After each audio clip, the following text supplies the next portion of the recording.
First Republic Lounge and Restaurant in Elizabeth.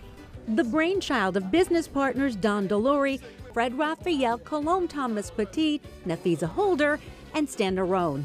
Donald, Fred, and Thomas all grew up in Haiti. Stan, a local politician, is also Haitian American with deep connections to the Caribbean nation. I understand that First Republic Lounge and Restaurant was born out of a desire to help Haiti after the tragic earthquakes there in 2010. Yes, after the earthquake in Haiti, we started to get really involved and engaged in the community and started to really provide relief efforts to Haiti. We ended up in a tent city of 20,000 people, wow, creating, medical support, working on water purification, adopting schools, orphanages.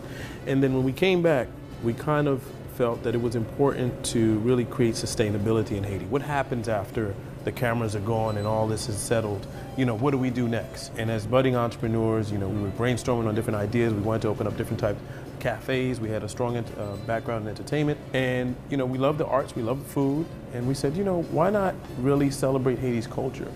And this could be something that can help really trademark Haiti and really stimulate tourism to Haiti. And anybody that I've known that has ever had Haitian cuisine loves Haitian cuisine, but they can't find it. Yeah. So we said, why don't we be that catalyst for change and allow for people to experience it here first? Allow for them to experience the food, the music, the art, the culture, the fun in Haiti. And the name of your restaurant actually kind of is because of the struggle that the Haitians have gone throughout history. It sort of represents that? Absolutely. First Republic. First Republic, we are the first independent free black republic in the Western Hemisphere. We gained our independence in 1804, and we celebrate that through the name of the restaurant. And when people come here, they kind of make the connection, okay.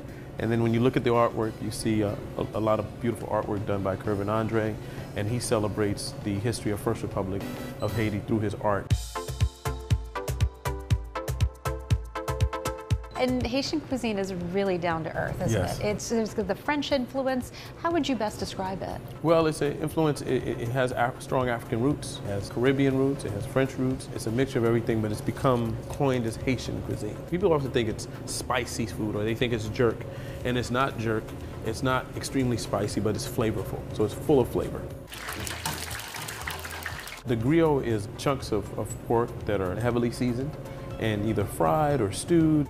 This griot plantain with pickles is one of the very famous street side food that you will find in a common place in Haiti. As you're coming from a long day of work, you stop by the corner store or the street vendor and you get yourself a nice fried plantain with some nice chunk of griot and top it off with a little bit of pickles. What's very, very Haitian is your black mushroom rice. Yes, very unique to Haiti. The black mushroom is a jonjon, we call it, which is a black mushroom, and it's a dried mushroom that's grown it's grown wild. To prepare it, it's soaked in water, boiled, and all the flavor from the mushroom actually helps to make the rice black. Executive Chef Stephan Durand is a driving force behind your food here, right? Absolutely. He is a true inspiration and is extremely creative and brings all of his talents to the table to really take the Haitian food and cuisine to another level. Well, here he makes an amazing butternut squash and pumpkin soup with meat. Yes, so. And that soup is very symbolic in Haiti, very emotional links to slavery. In what way? So, to translate, it's the Soup Joumou that everybody knows, and the Soup Joumou is our version of our pumpkin soup, which is a particular type of squash grown in Haiti that we find here, even in the U.S. And it is unique to Haiti gaining its independence in 1804, because when they gained their independence, it was a soup that the ancestors made to celebrate that we're free. The slave owners were actually the ones who were able to celebrate Haitian cuisine because the slaves were making the food for their slave masters. And now, once the tables turned and they gained their independence, now they were able to celebrate their own cuisine and really celebrate some of their finest dishes, which is one of them was Soup Joumou. When we do make the soup for this particular celebration, it's an anniversary, it's a party, it's what gives you that sense of immense pride, of saying that I'm from Haiti, or I was born in Haiti, or I have Haitian descendants. So obviously the main ingredient of this dish has to be the pumpkin. And this is the variety that grows in Haiti. So traditionally, our soup is made with this. However, when I make my soup here in the kitchen, I add a little bit of a different variety of pumpkin called calabaza, or what you guys call butternut squash. The soup is prepared in 2 different steps.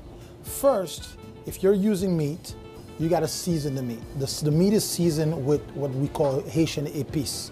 It's a mixture of green onions, of green peppers, sour orange. That's the acidity that's going to give the meat its flavor. Then that's going to be browned and cooked. The meat that we're using is meats with a lot of bones, so it takes a while to cook and become really tender. Then we put water in the pot, and we bring that to a boil. You're gonna add turnips, you're gonna add potatoes, you're adding carrots, you're adding your pumpkin. Now, on the other pot, you're adding onions, you're gonna add more carrots, and celery, of course, what we call mirepoix or trilogy. You can add leeks. You're adding your butternut squash. That is going to be cooked for a little bit. That's going to be sauteed for a little bit. Then you're going to add water. Then you're going to bring that to a boil until everything is tender. The cabocha has to get really tender. Once it's tender, you bring that to a blender and you make that completely smooth. Then you're going to combine the two together because now you've got your meat, now you got your soup. To finish off, some people love it with macaroni or with spaghetti, so we'll add that to it as well. And we'll let all of that simmer until all of your ingredients are married and come together and they're cooked. And that's when you serve your soup.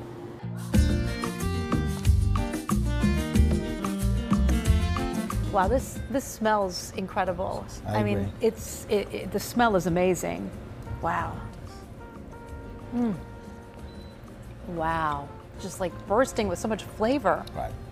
There's some spices in there that really give it just that perfect oomph to it. And it's, oh God, it's delicious. Right, right. When you eat this soup, does it bring back memories for you of growing up in Haiti and making this soup and having it with your family at the table? Oh, definitely.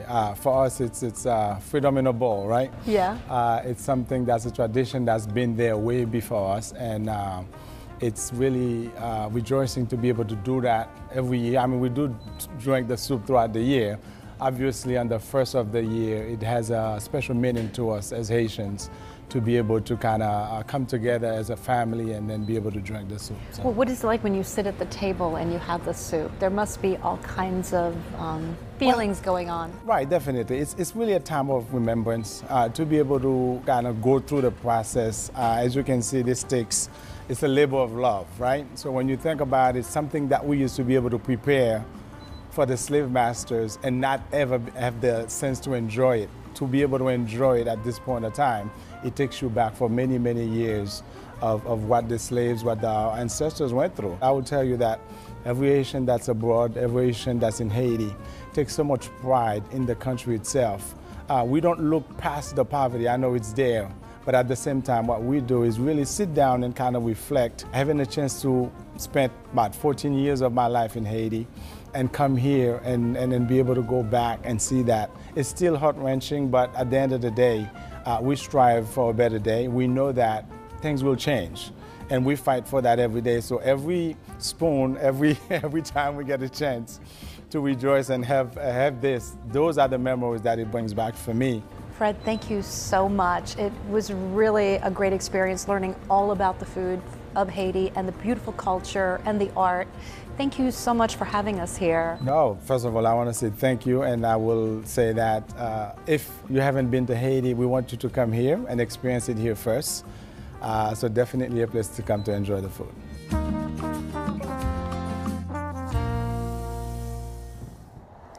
First Republic Lounge and Restaurant is open 6 days a week for dinner. They're closed on Mondays